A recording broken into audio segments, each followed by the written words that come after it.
প্রতিযোগিতার শুভ উদ্বোধন ঘোষণা করছি।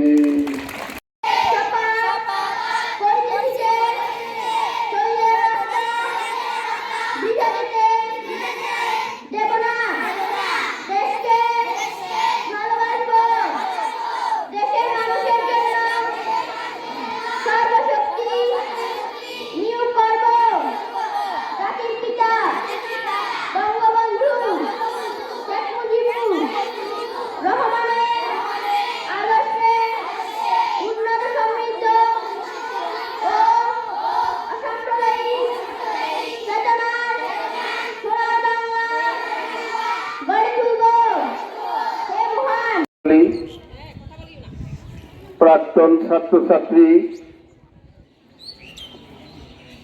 বিভিন্ন সংগঠনের নেতৃবৃন্দ সকলের সর্বাত্মক সহযোগিতায়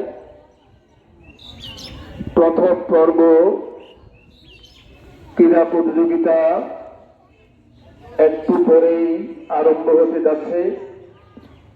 ইতিমধ্যেই বগলা কুমার প্রাথমিক বিদ্যালয়ের কচিকাঁচার ছেলেমেয়েরা তারা প্যারেডে অংশগ্রহণ করেছে এবং জাতীয় সঙ্গীত এবং ক্রীড়া প্রতিযোগিতার শপথ অনুষ্ঠান তারা শেষ করেছে।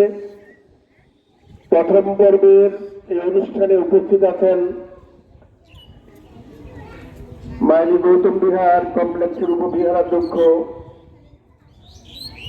জ্যোতি ব্রহ্ম স্থবির, মাইলি সার্বজনীন বিহারের বিহারাধ্যক্ষ প্রজ্ঞা নন্দ ফেরো। উপস্থিত আছেন শাহরিকালী উচ্চ বিদ্যালয়ের সিনিয়র শিক্ষক বাবু বিভব চন্দ্র দাস, বিদ্যালয়ের সম্মানিত শিক্ষক শিক্ষিকা মন্ডলী, অভিভাবক মন্ডলী,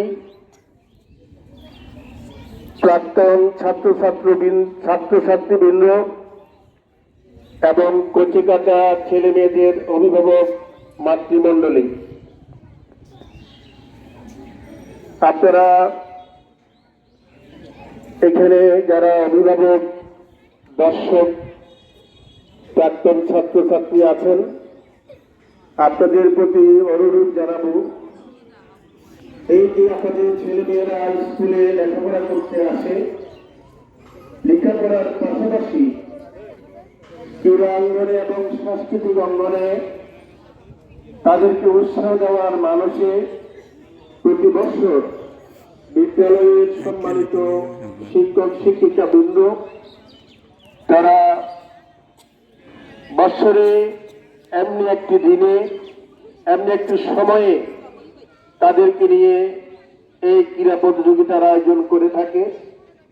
তাই আপনারা যারা অভিভাবক মন্ডলী এসেছেন, এখানে সম্মানিত শিক্ষক শিক্ষিকা বৃন্দ আপনাদের থেকেও আপনাদের ছেলে মেয়েদেরকে বেশি ভালোবাসেন।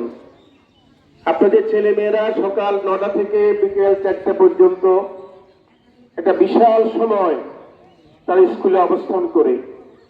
কাজেই আজকের এই যে প্রতিযোগিতা, এখানে একটি প্রতিযোগিতায় হয়তো 10, 15, 20 জন অংশগ্রহণ করবে, কিন্তু খেলার নিয়ম অনুযায়ী সম্মানিত বিচারক মন্ডলী তাদেরকে মেধানুসারে প্রথম, দ্বিতীয়, তৃতীয় যারা হবে সেটা নির্ধারণ করবে।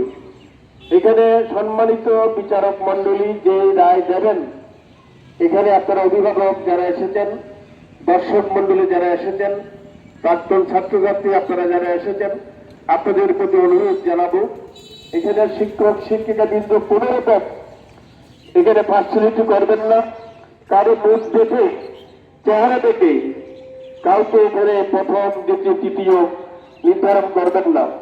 তাদের যোগ্যতা অনুযায়ী তারা যে যে পদ তারা পাবে, সম্মানিত বিচারক মন্ডলী তাদেরকে সেভাবে নির্ধারণ করবে।